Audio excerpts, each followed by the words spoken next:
Train ট্র্যাকের উপরে $250 million Lamborghini রাখা আছে আর এখন সেটার দিকে এগিয়ে আসছে একটা বড় ট্রেন। কিন্তু ধাক্কা মারার আগে আমি এই ল্যাম্বরগিনিটা ব্লেককে দিতে চাই। Thank you. এবং ট্রেনটাকে পাঠানোর পাশাপাশি আমি এই 8 জন সোলজারকে রেখেছি যারা 10,000টা বুলেট ছুড়বে তোমার ল্যাম্বরগিনির দিকে। এটা তো খুবই ভয়ঙ্কর হতে চলেছে। হ্যাঁ, এটা মজাদার হবে। আর তোমার হাতে 24 ঘন্টা সময় আছে এই বুলেটের হাত থেকে ল্যাম্বরগিনিকে বাঁচাতে। তুমি যা খুশি করতে পারো। টাইমার শুরু হলো এখন। ঠিক আছে, প্রথম লাইনের ডিফেন্স হলো সিন্ডার ব্লকের ওয়াল, তারপরে থাকবে শিপিং কন্টেনার যেগুলোর মধ্যে ফ্রিজ ভরা থাকবে, আর তারপরে থাকবে গাড়ির দেওয়াল যাতে বুলেটগুলো আটকানো যায়। তোমার কি মনে হয় এই সব কিছু এই বুলেটগুলোকে আটকাতে যথেষ্ট? হ্যাঁ, যথেষ্ট হবে জি। ঠিক আছে, কিন্তু এখন এসব কিছুই হয়নি। তোমার শুরু করা উচিত। তাই ব্লেক সঙ্গে সঙ্গে 3টে স্টোরেতে গেল আর আমি ওকে আমার ক্রেডিট কার্ডটা দিয়েছিলাম আর ও প্রায় $78,000 জিনিসপত্র কিনলো। আর আমি তোমাদের একেবারেই বোর করতে চাই না বলে এই অংশটা কেটে দিচ্ছি। ও এখন যা পেয়েছে সেগুলো দিয়ে ওর কাজটা শুরু করলো। ও মাই গড, আমি বিশ্বাস করতে পারছি না এত কিছু কিনেছি কিন্তু তারপরে এখন অনেক কিছু আসে। এখানে ওয়াটার ট্রাক আছে, কিছু জাঙ্কারস এনেছে আর এখানে একটা কনেক্স ক্রেট রয়েছে।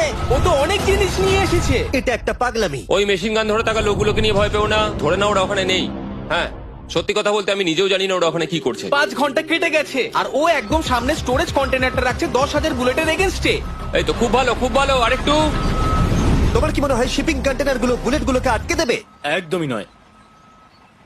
তাহলে ও বিপদের মধ্যে আছে। হ্যাঁ, খুবই খারাপ হতে চলেছে। 6 ঘন্টা কেটে গেছে। তোমার কাজ এখন কেমন চলছে? খুব ভালো চলছে।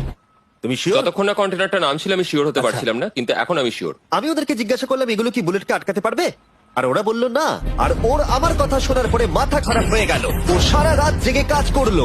এদিকে এসো মিস্টার রেলরোড টাইস। খুব ভালো, খুব ভালো। এই তো কাজ খুব ভালো হয়ে গেছে। এমনকি সকাল হয়ে গেলেও ও ওর ডিফেন্সকে আপডেট করে যাচ্ছিল। ভাই ও স্টোরেজ কন্টেনারের মধ্যে একটা ভ্যান আর বড় টিউব ঢুকিয়ে দিল। আর আমি এসে এই সবকিছু দেখার পরে খুবই ইমপ্রেসড হয়েছিলাম। আমাকে বলো তুমি কি কি করেছো?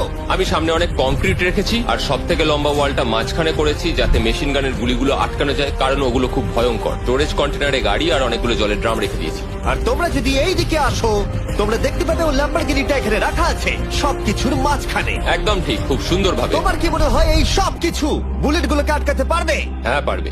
আমার মনে হয় তোমার জেতার সুযোগ মাত্র 50%। আমি যতটা সম্ভব চেষ্টা করেছি। তো আর ওরা 10,000 রাউন্ড গুলি ছোড়ার আগে আমার সাথে ল্যাম্বোর কাছে চলো। তুমি শুধু এই ল্যাম্বোটার জন্যই কম্পিট করছো না, তার সাথে $1,00,000 আছে।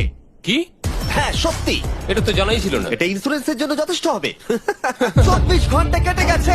8 জন সোলজার, 10,000 বুলেট ভার্সেস ব্লেক এখনো পর্যন্ত যা তৈরি করেছে। তুমি কি তৈরি? তাড়াতাড়ি করো, আমি আর অপেক্ষা করতে পারছি না।